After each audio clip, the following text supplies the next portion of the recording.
درود شریف پڑھ لے بھائی. اللہم صلی علی محمد وعلی آل محمد کما صلیت علی ابراہیم وعلی آل ابراہیم.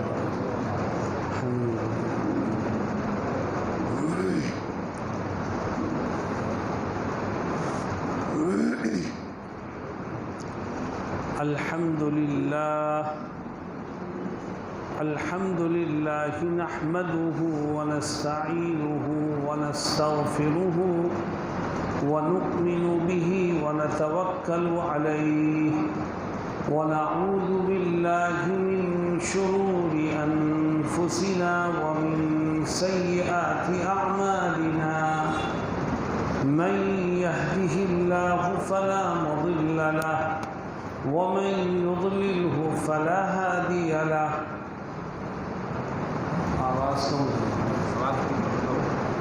ونشهد أن لا إله إلا الله وحده لا شريك له ونشهد أن سيدنا ونبينا وشفيعنا وسندنا ومولانا محمدا عبده ورسوله صلى الله تعالى عليه وعلى آله وصحبه وبارك وسلم. أما بعد أعوذ بالله من الشيطان الرجيم. بسم الله الرحمن الرحيم. كل نفس ذائقة الموت وإنما توفون أجوركم يوم القيامة فمن زحزح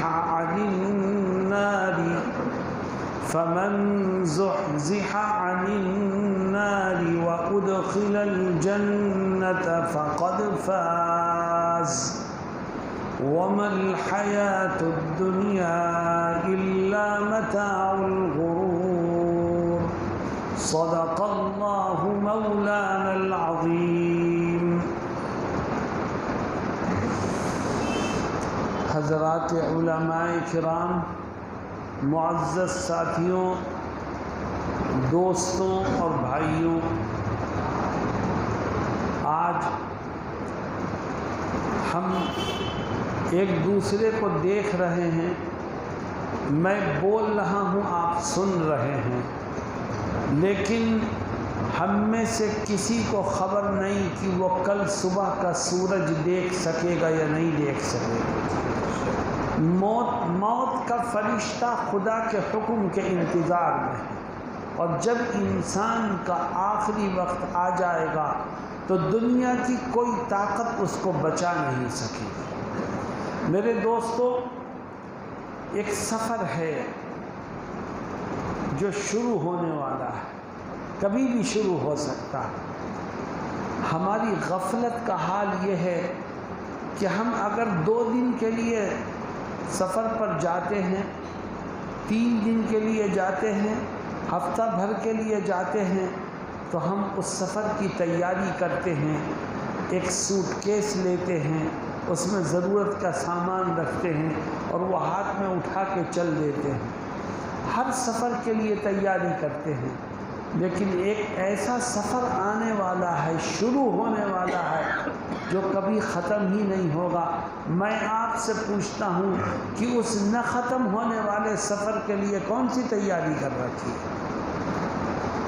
میرے دوستو، موت کا سفر ایک ایسا سفر ہے جس کا کبھی اینڈ نہیں ہوگا، کوئی واپس پھر نہیں آئے گا. وہ سفر کہیں جا کے ختم نہیں ہوگا. اور دوسرے سفر ٹل سکتے ہیں مگر یہ سفر ٹل نہیں سکتا. یہ تو ہو کر کے رہے، مگر پھر بھی ہم اس کی کوئی تیاری نہیں کرتے. اس سے بڑی بے وقوفی اور کیا ہو سکتی ہے؟ اللہ رب العزت فرماتا ہے کل نفس ذائقۃ الموت. تم میں سے ہر ایک کو ایک دن موت کا مزہ چکھنا ہے. میں ایک سوال کرتا ہوں تم سے، یہ بتاؤ، گھر میں 10 آدمی ہیں اور کسی ایک کی موت کا وقت آ گیا، جو 9 باقی ہیں کیا یہ 9 مل کر کے اسے بچا سکتے ہیں؟ بولو بھائی. گھر میں 10 آدمی ہیں اور ان 10 نے کاروبار کیا، بینک بیلنس جمع کیا، روپیے پیسے کے انبار لگائے. مجھے بتاؤ کہ کیا موت کا وقت آنے کے بعد اس کا روپیہ پیسہ اسے موت سے بچا سکتا ہے؟ خاندان کا کوئی آدمی نہیں بچا سکتا، روپیہ پیسہ نہیں بچا سکتا. یہ بات تو طے ہو گئی. اب آگے بڑھو. آپ نے اسے غسل دیا مرنے والے کو اور پھر اسے قبرستان کی طرف لے کے چلے. میں پوچھتا ہوں کیا مرنے والے کے ساتھ خاندان کے افراد میں سے کوئی دفن ہونے کو تیار ہوگا؟ بولو بھائی. تمہاری بیوی بھی ہے، تمہارے بچے بھی ہیں، تمہارے بھائی بھی ہیں، تمہاری بہنیں بھی ہیں، لیکن جب قبر میں رکھنے کا وقت آئے گا تو ان میں سے کوئی ساتھ دے گا؟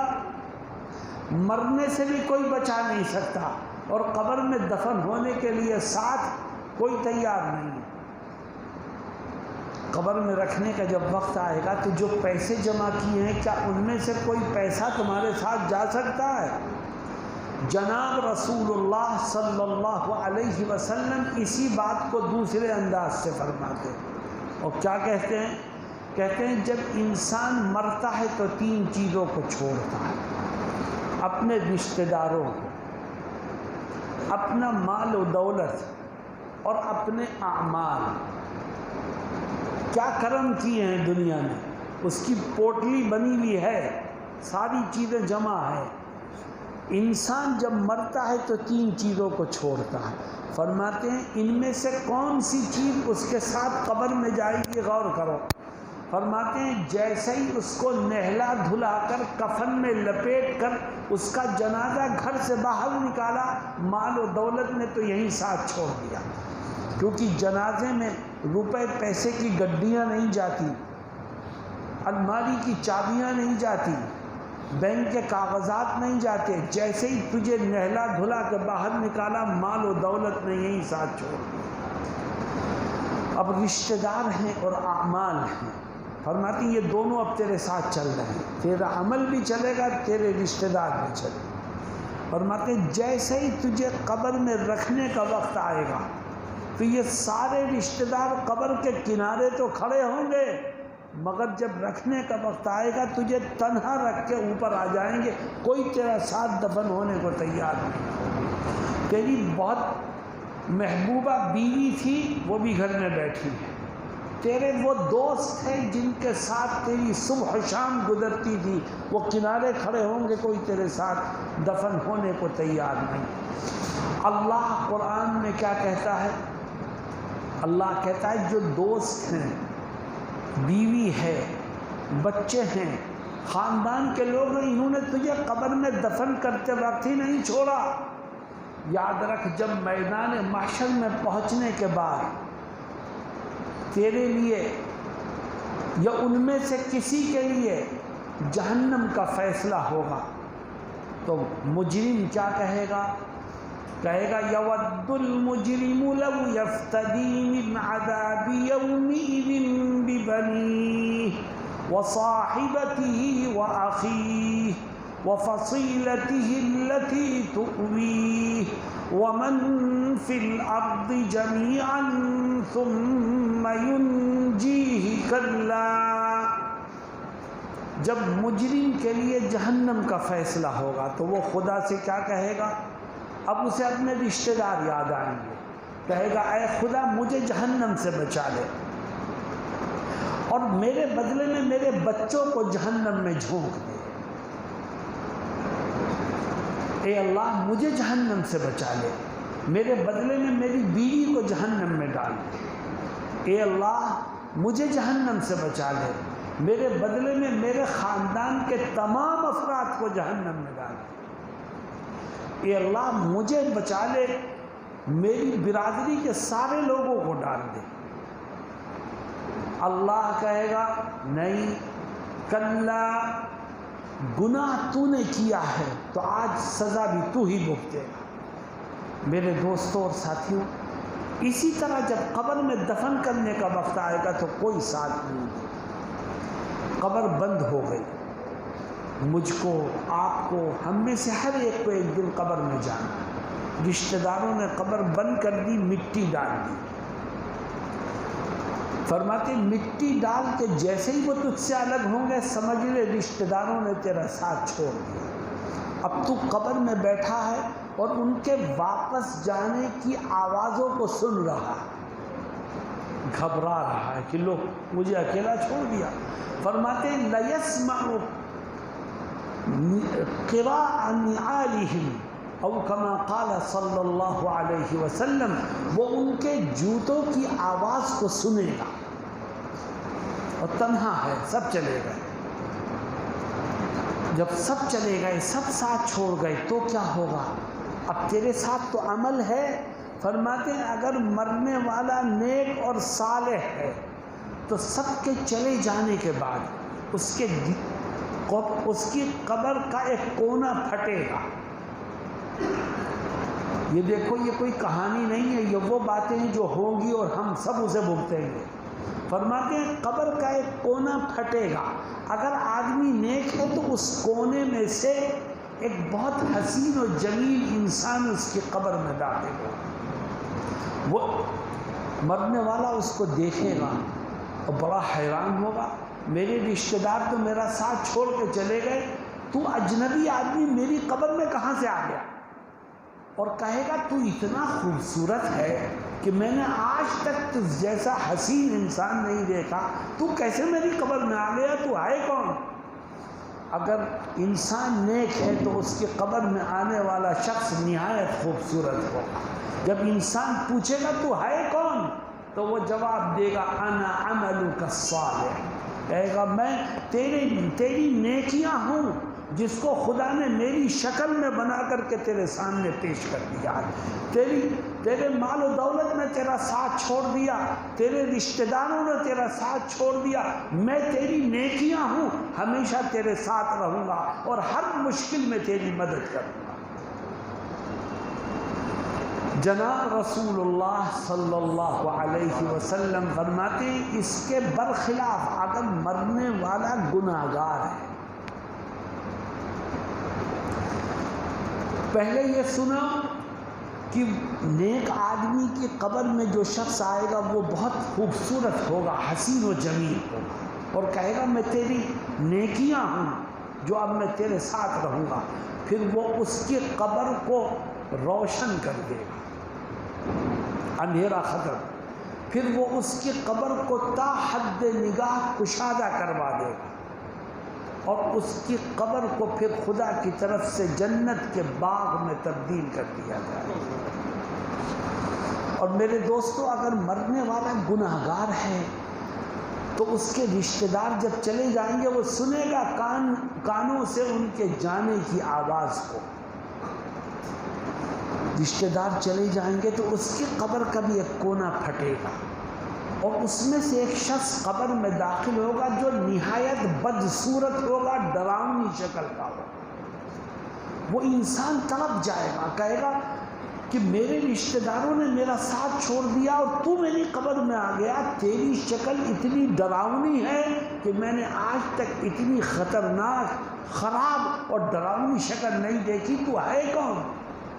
تو وہ کہے گا انا عملک الخبیث، میں کوئی اور نہیں ہوں، تیرے برے اعمال کو خدا نے میری شکل میں بنا دیا، اب میں تیرے اوپر مسلط رہوں گا، تیرے مال و دولت نے تیرا ساتھ چھوڑ دیا، تیرے رشتہ داروں نے تیرا ساتھ چھوڑ دیا، میں تیرے اوپر مسلط رہوں گا اور ہر موقع پر تجھے تکلیف پہنچاتا رہوں گا، پریشان کرتا رہوں گا۔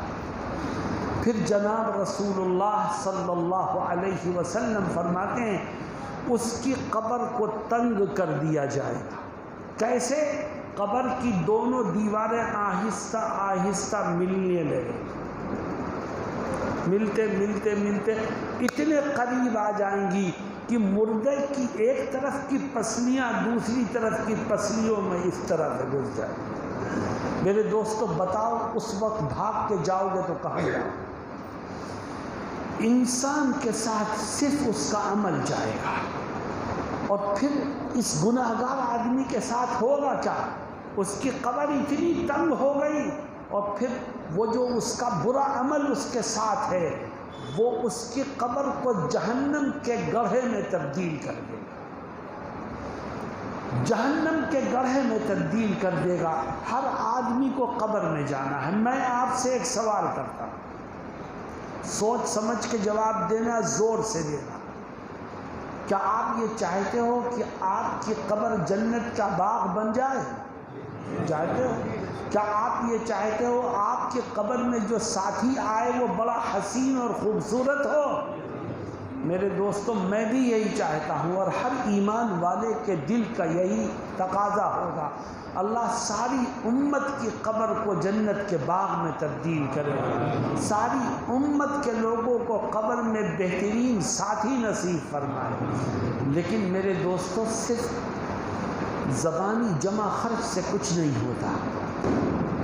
اگر یہ چاہتے ہو کہ آپ کی قبر جنت کے باغ میں تبدیل ہو اور آپ کو قبر میں ایک اچھا ساتھی مل جائے، تو آپ کو دنیا میں کچھ کرنا پڑے۔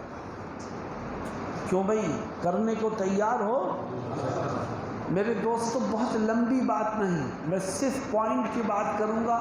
زندگی میں 4 کام کا، جس نے یہ 4 کام کیے، اللہ رب العزت اس کو قبر میں بہترین ساتھی نصیب فرمائے گا اور اس کی قبر کو جنت کے باغ میں تبدیل کر دے گا۔ وہ 4 کام ہیں کیا؟ ایک ایک کر کے ذکر کروں گا، شرط یہ ہے کہ اس پر عمل کرو۔ اور دیکھو دوستو، یہ مت سوچنا کہ میاں جو کچھ بتایا گیا ہے یہ تو مرنے کے بعد ہوگا، دیکھیں گے جب موت آئے گی تو دیکھیں گے کیا ہوتا ہے۔ موت کو مذاق مت سمجھو، موت کو کل پر مت ٹالو، موت کا تو ایک لمحے کا پتہ نہیں۔ اس لیے یہ طے کرو کہ سنتے ہی ہم عمل شروع کریں گے انشاءاللہ۔ اور جب تم ارادہ کرو گے تو خدا ابھی سے تمہارے نام اعمال میں اجر و ثواب لکھنا شروع کر دے گا۔ صرف 4 کام کرو۔ سب سے پہلا کام، اگر یہ چاہتے ہو کہ اللہ تمہاری قبر میں تمہیں بہترین ساتھی نصیب فرمائے اور اس کو جنت کے باغ میں تبدیل کر دے، تو 4 کام کرو۔ پہلا کام یہ ہے کہ آج سے یہ عہد کر لو کہ انشاءاللہ زندگی کے آخری سانس تک روزانہ 5 وقت کی نماز پابندی سے پڑھتے رہیں گے۔ میرے دوستو، نماز سے کھلواڑ خدا کی رحمت سے محرومی کا ذریعہ ہے، اور آج امت کے بہت سے لوگ جو دیندار کہلاتے ہیں وہ بھی نماز سے کھیل کرتے ہیں۔ کتنے ساتھی یہاں موجود ہیں، ان میں بہت سے ساتھی وہ ہوں گے کہ جب وہ جماعت میں 3 دن کے لیے، 40 دن کے لیے، 4 مہینے کے لیے جاتے ہیں تو مسجد کے ماحول میں رہتے ہوئے 5 وقت کی نماز پابندی سے مسجد میں پڑھتے ہیں، اور جب ٹائم پورا کر کے گھر واپس لوٹتے ہیں تو نہ فجر کا پتہ نہ عشاء کا پتہ۔ یہ تو کھیل ہو گیا۔ کس کو دکھانے کے لیے نماز پڑھ رہا ہے؟ اپنے رب کے لیے پڑھ۔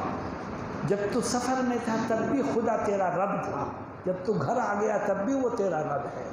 جب تو سفر میں تھا تب بھی اس کا حکم تھا نماز پڑھ، جب تو گھر آ گیا تب بھی اس کا حکم ہے کہ نماز پڑھ، پھر کچھ چھوڑ دیتا ہے۔ میرے دوستوں اور ساتھیوں، 5 وقت کی نماز پابندی سے پڑھی جائے، اس طرح سے کہ انسان نماز کو اس کے وقت میں ادا کر کے پڑھے، مسجد میں پڑھے، جماعت کے ساتھ پڑھے، یہ اس کا عزم ہو، اس کا حوصلہ ہو کہ اے اللہ میں 5 وقت کی نماز پابندی سے جماعت سے مسجد میں پڑھوں گا۔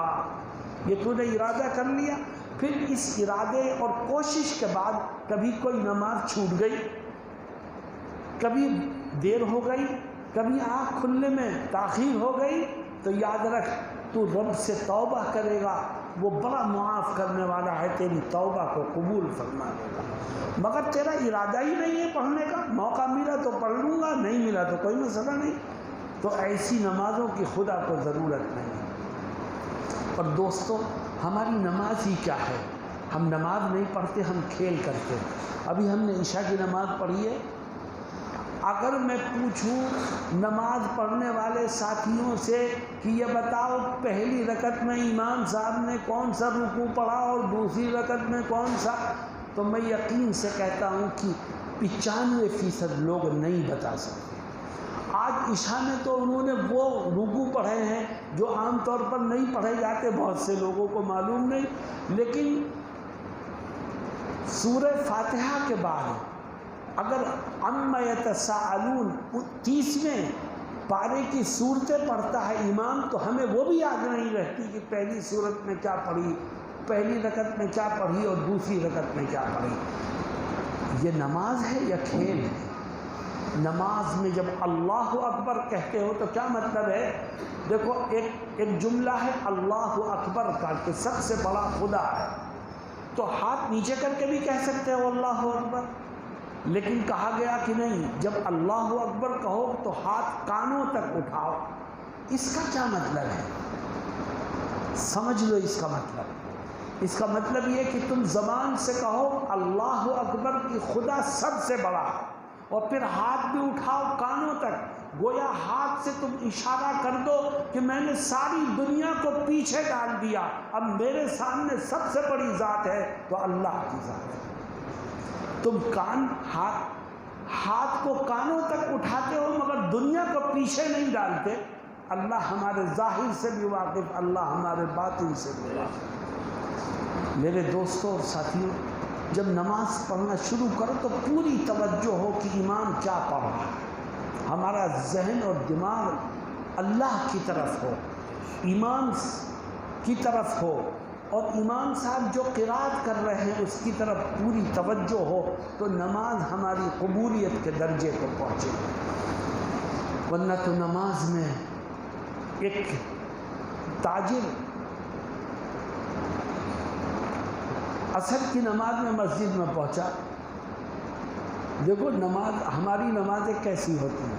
تاجر عصر کی نماز میں پہنچا مسجد میں، امام صاحب بھول گئے، اتفاق سے انہوں نے 3 رکعت پر سلام پھیر دیا، پیچھے سے کوئی بولا نہیں، وہ تاجر بولا اللہ اکبر، لوگ کھڑے ہو گئے اور وہ 1 رکعت امام صاحب نے اور پڑھا دی۔ نماز کے بعد لوگوں نے اس سے کہا یار تجھے یاد تھا، ہم میں سے کسی کو یاد ہی نہیں تھا کہ 3 رکعت ہوئی ہے، 1 رہ گئی، تجھے کیسے یاد رہ گئی بات؟ تو وہ جواب کیا دیتا ہے؟ کہتا ہے مجھے اس لیے یاد رہ گئی کہ میری 4 دکانیں ہیں، میں جب عصر کی نماز کے لیے نیت باندھتا ہوں تو ہر رکعت میں 1 نماز کا حساب کر لیتا ہوں۔ ابھی جب امام صاحب نے سلام پھیرا تو 3 ہی کا حساب ہوا تھا، 1 کا رہ گیا، تو میں نے کہا امام صاحب سے گڑبڑی ہوئی ہے، اللہ اکبر۔ تو میرے دوستوں اور ساتھیوں، یہ نماز نہیں ہے، یہ تو کھیل ہے۔ میں آپ کو ایک قصہ سناتا ہوں نماز ہوتی کیسی۔ اللہ کا بندہ اللہ کے سامنے کھڑا ہو گیا، اب دنیا کی اس کی نظر میں کوئی حیثیت نہیں۔ آپ نے نام سنا ہوگا حضرت شیخ الاسلام مولانا حسین احمد مدنی رحمہ اللہ کا، کیوں بھائی نام سنا ہے؟ حضرت کہیں سفر پر تھے، ٹرین سے جا رہے تھے، ٹرین پلیٹ فارم پر رکی، نماز کا وقت ہو گیا تھا، تو حضرت نے اپنے ساتھیوں سے کہا کہ چلو پلیٹ فارم پر کپڑا بچھاؤ، ہم جماعت سے نماز پڑھتے ہیں، ٹرین یہاں رکے گی کچھ دیر، 2 رکعت پڑھنی ہوتی تھی۔ حضرت نے امامت کی اور نیت باندھی، ساتھیوں نے پیچھے سب بندی کی اور سب نماز میں شریک ہو گئے۔ پہلی رکعت بہت اطمینان سے پڑھ لی گئی۔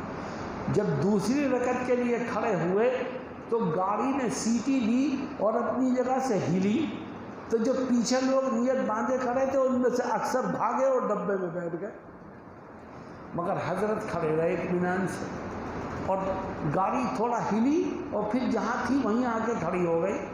حضرت نے اطمینان سے نماز پڑھی، سلام پھیرا، دعا کی اور اپنی نشست پہ جا کے بیٹھ گئے۔ جو لوگ سیٹی سن کر اور گاڑی کی حرکت کو محسوس کر کے بھاگے تھے وہ بڑے شرمندہ تھے، وہ حضرت کے پاس آئے اور کہنے لگے حضرت ہماری نماز تو خراب ہو گئی۔ حضرت نے فرمایا بھائی کیا ہوا؟ کہنے لگے کہ ہم نے نماز آپ کے ساتھ شروع کی تھی، مگر ہمیں سیٹی کی آواز ہم نے سنی اور گاڑی کو حرکت کرتے ہوئے دیکھا تو ہم نے تو نماز توڑی، اور حضرت آپ تو نماز میں مصروف رہے، آپ نے تو دوسری رکعت بھی بڑے اطمینان سے پڑھی۔ تو حضرت نے جو جواب دیا وہ سننے کے قابل ہے۔ حضرت نے فرمایا بھائی اگر گاڑی کی سیٹی کی آواز میں بھی سن لیتا تو میرا بھی وہی حال ہوتا جو آپ کا حال ہوا۔ میرے دوستو جب اللہ اکبر کہہ کے کھڑے ہو گئے تو اب اپنا دھیان صرف اللہ کی طرف لگا تو اللہ کے ہاں یہ نماز مقبول ہو۔ ایک صحابی نے نبی کریم صلی اللہ علیہ وسلم سے پوچھا کہ اے آقا نماز میں دل کیسے لگے؟ کیونکہ نماز شروع ہوتے ہی بہت سے خیالات شروع ہو جاتے ہیں۔ شیطان کا تو کھیل ہے یہ کہ نماز میں آدمی کو ادھر ادھر کے ایسے خیالات آتے ہیں جو کبھی آتے ہی نہیں جائیں گے، نماز میں آئیں گے۔ تو جناب رسول اللہ صلی اللہ علیہ وسلم نے ایک گر کی بات بتائی، فرمایا کہ جب تو نماز پڑھنے کھڑا ہو اور اللہ اکبر کہے تو یہ سوچ کے نماز شروع کر کہ ہو سکتا ہے یہ نماز میری زندگی کی آخری نماز ہے۔ اور یہ حقیقت ہے، یہ حقیقت ہے۔ فرماتے ہیں جو نماز پڑھ یہ سوچ کے پڑھ ہو سکتا ہے آخری نماز۔ جب آخری نماز سوچ کے پڑھے گا تو اللہ تیرے دل کو نماز میں لگانے کا تجھے موقع عطا فرمائے اور الٹے سیدھے خیالات دل سے نکل جائیں گے۔ تو میرے دوستوں اور ساتھیوں اگر یہ چاہتے ہو کہ آپ کو قبر میں اچھا ساتھی ملے اور خدا آپ کی قبر کو جنت کے باغ میں تبدیل کر دے تو 4 کام کر لو۔ پہلا کام یہ کہ 5 وقت کی نماز پابندی سے پڑھو، دھیان سے پڑھو، اللہ کی طرف متوجہ ہو کر کے پڑھو۔ نماز ایک ایسی عبادت ہے جو اللہ کو سب سے زیادہ پسند ہے۔ کیوں بھائی اس پر عمل کریں گے انشاءاللہ۔ ہمارا حال یہ ہے نماز کے سلسلے میں، دیکھو یہ خدا کا گھر ہے۔ مسلمانوں مجھے دکھ ہوتا ہے یہ بات کہتے ہوئے مگر میں کہوں گا، ہمارا حال یہ ہے کہ ہم مسجد میں آنے سے پہلے جانے کی تیاری میں لگ جاتے ہیں اور نماز کا ٹائم جہاں ہوا گھڑی 8 پر پہنچی کہ ہم نے دائیں بائیں دیکھنا شروع کر دیا کہ امام صاحب کہاں ہیں۔ ایک لمحے کے لیے بیٹھنا ہمیں برداشت نہیں۔ کیوں؟ اس لیے کہ دھیان نماز کی طرف نہیں ہے، دھیان تو باہر کے کاموں میں ہے۔ اللہ ہم سب کی حفاظت کرے اور ہمیں سچا مومن بنائے۔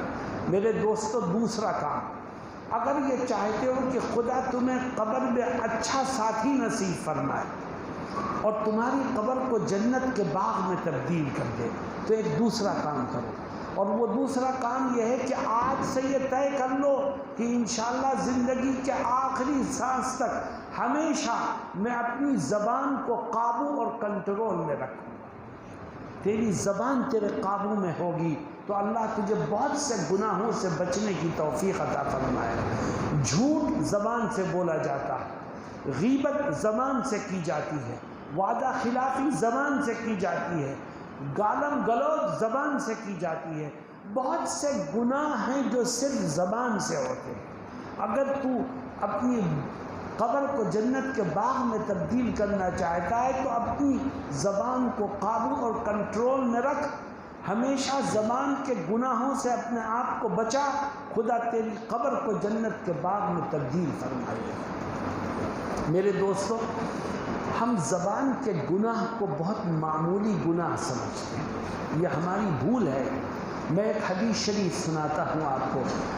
ایک صحابی ہیں حضرت معاذ بن جبل رضی اللہ عنہ، وہ فرماتے ہیں کہ ایک دن نبی کریم صلی اللہ علیہ وسلم نے مجھے نماز پڑھنے، روزہ رکھنے، صدقہ خیرات کرنے کی ترغیب دی اور فرمایا معاذ فرض نمازوں کا اہتمام کرو، رمضان کے روزوں کا اہتمام کرو، زکوٰۃ کا اہتمام کرو، اور پھر فرمایا کہ فرض نماز کے ساتھ ساتھ تہجد کی نماز کا بھی اہتمام کرو، نفلی روزوں کا بھی اہتمام کرو، زکوٰۃ کے ساتھ ساتھ صدقہ خیرات بھی اہتمام سے کیا کرو۔ فرمایا کہ جہاد کرو، دین کے اور کاموں میں حصہ لو، سارے دین کے کام آپ نے گنا دیے۔ پھر فرمایا اے معاذ تم جانتے ہو کہ ان تمام عبادتوں کی قبولیت کا دار و مدار کس پر ہے؟ حضرت معاذ کہتے ہیں کہ اللہ اور اس کے رسول ہی کو معلوم ہے۔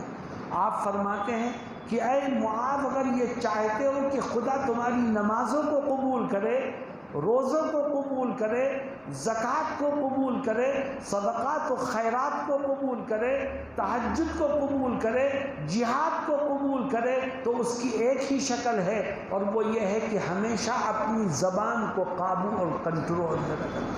جس کی زبان قابو میں ہوگی اللہ اس کی عبادتوں کو قبول فرمائے گا۔ حضرت معاذ بن جبل رضی اللہ عنہ فرماتے ہیں میں بڑا حیران ہوا، میں نے پوچھا اے آقا اِنَّا لَمُوَاخَذُونَ بِمَا نَتَكَلَّمُ بِهِ یا رسول اللہ، اے آقا کیا ہم اپنی زبان کی وجہ سے بھی پکڑے جائیں گے؟ تو آقا کیا کہتے ہیں؟ آقا فرماتے ہیں معاذ میں تمہیں بہت سمجھدار سمجھتا تھا، تم ایسا سوال کرتے ہو؟ تو سنو، میں نے جہنم میں جانے والوں میں سے بڑی تعداد ان لوگوں کی دیکھی ہے جو زبان کے غلط استعمال کی وجہ سے جہنم میں جاتے ہیں۔ میرے دوستوں اور ساتھیوں، اگر چاہتے ہو کہ اللہ تمہاری قبر کو جنت کے باغ میں تبدیل کر دے، تمہیں ایک بہترین ساتھی قبر میں عطا کرے، تو ہمیشہ اپنی زبان کو قابو میں رکھو۔ کبھی کسی کو برا بھلا مت کرو، کبھی کسی کے ساتھ جھوٹ مت بولو، کبھی کسی کی غیبت مت کرو، کبھی کسی پر کوئی الزام مت لگاؤ، کبھی کسی کو کوئی تیکھی اور تلخ بات مت کرو، صبر کرو، زبان کو روکو۔ کیوں بھائی کرو گے ایسا انشاءاللہ؟ تیسرا کام، اگر یہ چاہتے ہو کہ خدا تمہاری قبر کو جنت کے باغ میں تبدیل کر دے اور تمہیں قبر میں ایک اچھا ساتھی عطا فرمائے، تو ایک تیسرا کام بھی کرو، اور وہ تیسرا کام یہ ہے کہ آج سے طے کر لو کہ زندگی کے آخری سانس تک کبھی کسی کا حق نہیں دبائیں گے، کبھی کسی کا حق نہیں ماریں گے، کبھی کسی کی امانت میں خیانت نہیں۔ میں ہر جگہ مسلمانوں سے کہتا ہوں کہ حق تلفی کے گناہ سے بچو، ورنہ جنت تو دور کی بات ہے، خدا اس کی خوشبو سے بھی محروم کر دے گا۔ میرے دوستوں اور ساتھیوں، آج مسلمانوں کا حال یہ ہے کہ نماز بھی پڑھیں گے، روزہ بھی رکھیں گے، پیسہ ہے حج بھی کریں گے، وقت ہے تو جماعت میں بھی جائیں گے، لیکن آپ اس کی زندگی میں جھانک کے دیکھو تو پتہ چلے گا بھائی کا حق مار رکھا ہے، بہنوں کا حق دبا رکھا ہے، کاروبار میں شریک پارٹنر کو دھوکہ دے رکھا۔ اللہ کے نبی صلی اللہ علیہ وسلم ایک حدیث شریف میں فرماتے ہیں کہ جو شخص کسی کا حق اپنی گردن پر لے کر کے جائے گا، کل قیامت کے دن وہ میرے پاس آ کر کے سفارش کروانے کے لیے میرے پاس نہ آئے، کیونکہ میں اس کی شفاعت نہیں کروں گا۔ فرماتے ہیں تیرے گردن پر کسی کا حق ہو تو میرے پاس مت آنا، میں میدان محشر میں تیری کوئی شفاعت نہیں کروں گا۔ یہ کون کہہ رہے ہیں؟ شفیع المذنبین۔ اور آپ ایک ایک حق گناتے ہیں، تو نے کسی کی بکری ماری، تو نے کسی کا کپڑا مارا، تو نے کسی کی زمین ماری، تو نے کسی کے پیسے مارے، تو میرے پاس آ کے سفارش مت کروانا۔ ابھی کہہ رہا ہوں کہ کسی کا حق ماننے سے زندگی کے آخری سانس تک بچ، اگر یہ گناہ کر کے گیا تو میں تیری سفارش نہیں کروں گا۔ میرے دوستوں اور ساتھیوں، نبی کریم صلی اللہ علیہ وسلم ہمیں سیدھی راہ دکھا کر کے گئے، لیکن ہم اپنی دنیا طلبی میں مبتلا ہو کر اس راہ کو چھوڑ بیٹھے۔ جتنے ساتھی یہاں بیٹھے ہیں، اگر ان میں سے کسی کی طرف کسی کا حق نکل رہا ہے، پیسے نکل رہے ہیں، گھر ہے، زمین ہے، تو وہ طے کرو کہ اے خدا میں پہلی فرصت میں اس کے حق کو ادا کر دوں۔ تو ارادہ تو کر، تیرا خدا تیری مدد کرے۔ تو یہاں سے اٹھا، ہارٹ اٹیک ہوا اور مر گیا، حق کسی کا تیری گردن پر ہے، لیکن تو یہاں سے اٹھتے وقت یہ عہد کر کے اٹھا تھا کہ اے خدا میں اس کو ادا کر دوں گا، لیکن تجھے ادا کرنے کا وقت اور موقع نہیں ملا۔ سن لے، تیرا رب بڑا رحیم ہے، تیری طرف سے وہ ادا کر کے تجھے بری کر دے گا انشاءاللہ، مگر تو ارادہ تو کر، تو عزم تو کر، تو اپنے اندر ہمت تو جٹا۔ میرے دوستوں اور ساتھیوں، اگر یہ چاہتے ہو کہ قبر میں اچھا ساتھی ملے، اور تیری قبر جنت کے باغ میں تبدیل ہو جائے، تو یہ طے کر کہ زندگی کے آخری سانس تک ہر قدم پر حق تلفی کے گناہ سے بچتا رہوں گا۔ اور میں بار بار کہتا ہوں لوگوں سے کہ حق تلفی کا گناہ ایک ایسا گناہ ہے جو کسی نیکی سے معاف نہیں ہوگا۔ تو نے ایک نہیں 100 حج کر لیے، حق تلفی کا گناہ اپنی جگہ ہے، وہ معاف نہیں ہوگا۔ ہر سال عمرے کر، حق تلفی کا گناہ اگر کیا ہے وہ معاف نہیں ہوگا۔ اس کی معافی کی 2 ہی شکلیں ہیں۔ نمبر 1، جس کا حق مار رکھا ہے اس کا حق اس کو ادا کر دے، خدا معاف کر دے۔ تجھے ادا کرنا تھا آج، لیکن ادا کر رہا ہے 5 سال بعد۔ یہ جو 5 سال کا گیپ ہوا ہے، تیرے نامہ اعمال میں گناہ لکھے گئے ہیں، لیکن 5 سال بعد ادا کر دے گا تو امید ہے کہ 5 سال کے گناہ خدا معاف کر دے گا۔ اور معافی کی دوسری شکل یہ ہے کہ جس کا حق مارا ہے اس سے معاف کرا لے۔ اگر وہ معاف کرے گا تو خدا بھی معاف کرے گا، اور اگر وہ معاف نہیں کرے گا تو خدا کے ہم معافی کا کوئی دروازہ نہیں۔ اس لیے میرے دوستو، یہ طے کرو کہ ہم زندگی کے ہر قدم پر حق تلفی کے گناہ سے اپنے آپ کو بچائیں گے۔ اللہ اس کی برکت سے تمہاری قبر کو جنت کا باغ بنا دے گا، اور اس میں تمہیں ایک بہترین ساتھی عطا فرمائے گا۔ آخری چیز، غور سے سنو، آخری چیز، آج اس کو مسلمان چھوڑ بیٹھے۔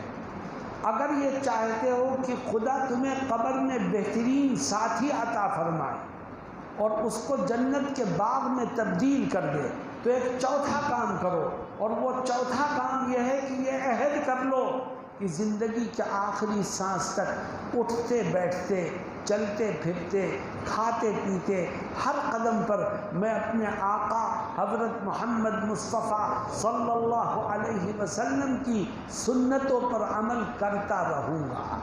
جب تو زندگی میں آقا کی سنتوں پر عمل کرتے کرتے دنیا سے جائے گا تو اللہ رب العزت تیری قبر کو جنت کے باغ میں تبدیل کر دے گا، تجھے بہترین ساتھی عطا فرمائے گا۔ اور اگر تو نے آقا کی سنت پر عمل نہیں کیا، تو نے تو ہندوؤں کی نقل اتاری، شادی بیاہ میں جو کچھ خرافات غیر مسلموں کے ہاں ہوتی ہیں وہ تو نے کی، تو نے اپنی داڑھی منڈوا کے اپنی شکل و صورت غیروں جیسی بنا لی، تیرا رہن سہن اللہ کے نبی کی تعلیمات کے بالکل خلاف ہے، تو ہوگا کیا؟ فرماتے ہیں آقا کہ من تشبہ بقوم فہو منہم، کہ جس شخص نے دوسرے لوگوں کی نقل اتاری، دوسری برادری اور دوسرے مذہب کے ماننے والوں کے طریقے کو اپنایا، تو کل قیامت کے دن اس کا حشر انہی لوگوں کے ساتھ ہوگا جن کی وہ نقل اتارا کرتا ہے۔ تو جب میدان محشر میں ہمارا بھائی ہندوؤں کے ساتھ کھڑا ہوگا، یہودیوں کے ساتھ کھڑا ہوگا، اللہ کے دشمنوں کے ساتھ کھڑا ہوگا، تو اس کی قبر جنت کے باغ میں کیسے تبدیل ہو جائے گی؟ میرے دوستو، میں کہا کرتا ہوں کہ نبی کی سنتوں کو نقصان آج یہودیوں سے نہیں پہنچ رہا ہے، عیسائیوں سے نہیں پہنچ رہا ہے، کافروں اور مشرکوں سے نہیں پہنچ رہا ہے، نبی کی سنتوں کو نقصان خود مسلمانوں سے پہنچ رہا ہے۔ مسلمان نبی کا کلمہ بھی پڑھتا ہے اور نبی کی سنتوں کو اپنے پیروں تلے روندنے کی کوشش بھی کرتا ہے۔ کتنے جوان یہاں بیٹھے ہیں جن کے چہروں پر داڑھیاں نہیں۔ آقا کہتے ہیں اپنی امت سے، آقا کیا فرماتے ہیں کہ اے میری امت کے لوگوں، داڑھی بڑھاؤ اور اپنی مونچھوں کو کترواؤ۔ دوستو، 3 آدمی آ رہے ہیں سامنے سے، ان میں سے ایک وہ ہے جس نے پگڑی باندھ رکھی ہے سر پر، ایک وہ ہے جس نے داڑھی رکھ رکھی ہے، اور ایک وہ ہے جو کلین شیو ہے۔ آپ کسی سے پوچھیں گے یہ 3 کون لوگ ہیں، تو دیکھنے والا جب دیکھے گا پگڑی والے کو تو کہے گا ان میں سے ایک سردار ہے جس کے سر پر پگڑی بندھی ہوئی ہے، وہ سکھ ہے۔ داڑھی والے کو دیکھے گا تو کہے گا ایک داڑھی والا ہے جو محمد الرسول اللہ کا غلام معلوم ہو رہا ہے، اور تیسرا کہ تیسرے کی نسل کا کچھ پتہ نہیں کہ وہ کون ہے۔ مجھے ایک واقعہ یاد آیا. دیکھو داڑھی اسلامی کلچر اور اسلامی تہذیب کی ایک اہم پہچان ہے، اسلامی یونیفارم ہے. اس کو سمجھو کہ کھیل مت سمجھو. ملک کی آزادی کی جدوجہد چل رہی تھی. علماء اور دیگر سیاسی لیڈران انگریز کے خلاف میدان جہاد میں موجود تھے. ایک دفعہ جنگ آزادی کے جرم میں گرفتار کیا انگریزوں نے حضرت مولانا سید حسین احمد مدنی رحمہ اللہ کو، اور حضرت کے ساتھ اور مسلم لیڈران تھے، ان میں مولانا محمد علی جوہر بھی تھے، انہیں بھی گرفتار کیا. اور مسلم لیڈروں کو ایک بیرک میں اور غیر مسلم لیڈروں کو دوسری بیرک میں رکھا، تقسیم کر دیا. ہوتا یہ تھا کہ صبح کو سب کی بیرک کھول دیتے، جیل کے احاطے میں لوگ آ کے بیٹھ جاتے، اور شام کو ہر ایک کو اس کی بیرک میں جمع کر دیا جاتا. ایک دن ایسا ہوا کہ حضرت شیخ الاسلام علیہ الرحمہ شام کو اپنی بیرک میں آ گئے، لیکن محمد علی جوہر نہیں آئے. محمد علی جوہر جب گرفتار ہوئے تھے اس وقت وہ کلین شیو تھے، ماڈرن تعلیم تھی ان کی، کلین شیو تھے. وہ نہیں آئے بیرک میں. حضرت بہت دیر انتظار کرتے رہے. کافی دیر کے بعد آئے تو حضرت نے پوچھا جوہر صاحب کہاں رہ گئے تھے؟ تو جوہر صاحب نے جو جواب دیا بڑا عجیب، کہنے لگے حضرت انگریز فوجیوں نے مجھے ہندو سمجھ کر ہندو بیرک میں بند کر دیا تھا، اور میں نے کہا میں تو مسلمان ہوں، مسلمانوں کے ساتھ بند کرو. تو وہ کہتے تھے تمہارے اوپر مسلمان ہونے کی کون سی نشانی ہے؟ اس میں اتنی دیر ہو گئی، پھر جب یہ بات ثابت ہوئی میں مسلمان ہوں تو یہاں لا کے بند کیا. حضرت اس کی وجہ سے بڑا ٹائم لگ گیا. حضرت نے ایک جملہ کہا جس نے ان کی زندگی کو بدل دیا. وہ محمد علی جوہر نہیں رہے، اس جملے کے بعد وہ مولانا محمد علی جوہر ہو گئے. حضرت نے کیا فرمایا؟ حضرت نے کہا جوہر صاحب اگر کل قیامت کے دن فرشتوں نے کافر سمجھ کے جہنم میں ڈال دیا تو کیا ہوگا؟ فوراً حضرت کے پیر پر گر پڑے اور کہا حضرت میں آپ سے وعدہ کرتا ہوں میں اپنے چہرے کو نبی کی سنت سے سجاؤں گا. وہیں سے حضرت سے قرآن کی تفسیر پڑھی، حدیث کی کتابیں پڑھی، اور جب محمد علی جوہر جیل سے نکلے ہیں تو وہ مولانا محمد علی جوہر بن چکے ہیں. میرے دوستو اس کو کھیل مت سمجھو، ہر سنت کو مضبوطی سے پکڑو. آج شادی بیاہ میں سب سے زیادہ دکھاوا اور پیسے کو پانی کی طرح بہانے کا کام اگر کوئی کر رہا ہے تو مسلمان کر رہا ہے. آقا تو کہتے ہیں کہ سب سے بابرکت شادی وہ ہے جس میں پیسہ کم سے کم خرچ کیا جائے، اور ہم کہتے ہیں سب سے بہترین شادی وہ ہے جس میں دوسروں کو دیکھا دیکھی پیسہ پانی کی طرح بہایا جائے. میرے دوستوں ہر موقع پر سنت کے مطابق اپنے کاموں کو انجام دینے کی کوشش کو کرو. خدا اس کی برکت سے تمہاری قبر کو جنت کے باغ میں تبدیل کر دے گا اور تمہیں بہترین ساتھی نصیب فرمائے گا. ورنہ تو کیا ہوگا میرے دوستوں، اگر گناہوں کا پوٹلا ہم ساتھ لے کے قبر میں پہنچے تو جو ساتھی ہمیں وہاں ملے گا وہ نہایت بد شکل ہوگا، اور پھر ہماری قبر کو تنگ کر دیا جائے گا اور اس کو جہنم کے گڑھے میں تبدیل کر دیا جائے گا. اللہ ہم سب کی حفاظت فرمائے اور ہمیں کہنے اور سننے سے زیادہ عمل کی توفیق سے مالا مال فرمائے. وآخر دعوانا ان الحمد للہ رب العالمین. اللهم صل على محمد وعلى آل محمد كما صليت على إبراهيم وعلى آل إبراهيم إنك حميد مجيد. اللهم لك الحمد كله ولك الشكر كله. اللهم لا نحصي ثناء عليك أنت كما أثنيت على نفسك. ربنا آتنا في الدنيا حسنة وفي الآخرة حسنة وقنا عذاب النار وقنا عذاب القبر وقنا عذاب القبر وقنا عذاب القبر. وقنا عذاب الحشر اللهم إنك عفو كريم تحب العفو فاعف عنا یا کریم۔ اے اللہ تو بڑا رحیم ہے، بڑا کریم ہے، بڑا معاف کرنے والا ہے۔ اے اللہ یہ تیرے عاجز بندے، محتاج بندے تیرے سامنے ہاتھ اٹھائے ہوئے ہیں۔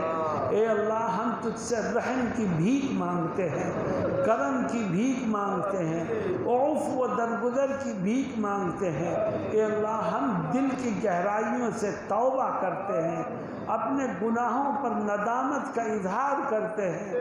اے اللہ ہماری توبہ کو قبول فرما، اے اللہ ہماری توبہ کو قبول فرما، ہماری مغفرت کے فیصلے فرما۔ اے اللہ ہمیں دنیا سے زیادہ آخرت کی فکر نصیب فرما، موت کی فکر نصیب فرما، قبر کی فکر نصیب فرما۔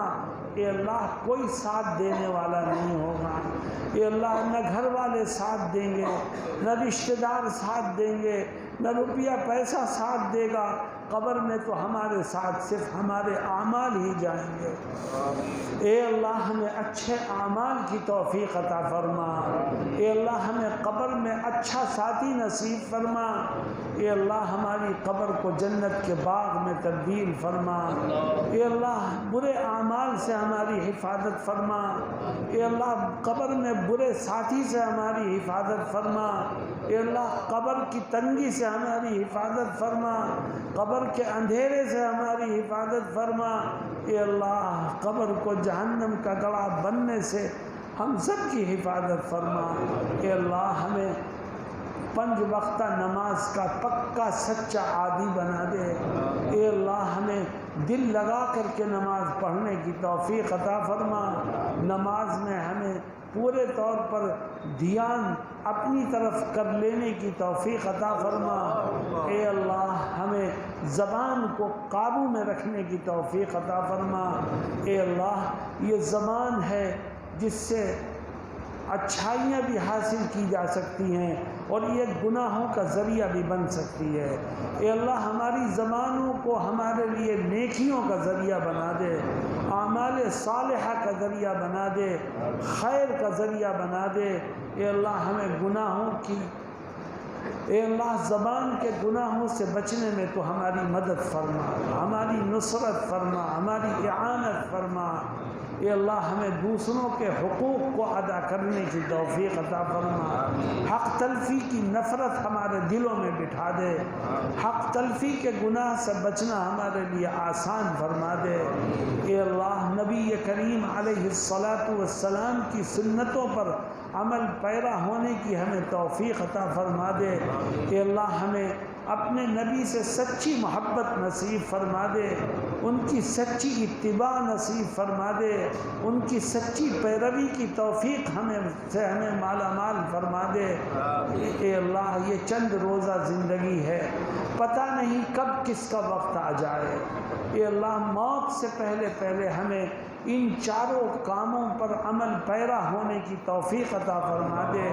اے اللہ ہم نے ارادہ کیا ہے کہ ہم عمل کریں گے تو ہمارے ارادے کو قبول فرما، ہمارے لیے عمل کی راہوں کو آسان فرما، ہماری تمام دعاؤں کو اپنے حبیب حضرت محمد مصطفیٰ صلی اللہ علیہ وسلم کے صدقے اور طفیل میں شرف قبولیت سے مالا مال فرما۔ سبحان ربک رب العزت عما یصفون وسلام علی المرسلین والحمد للہ رب العالمین۔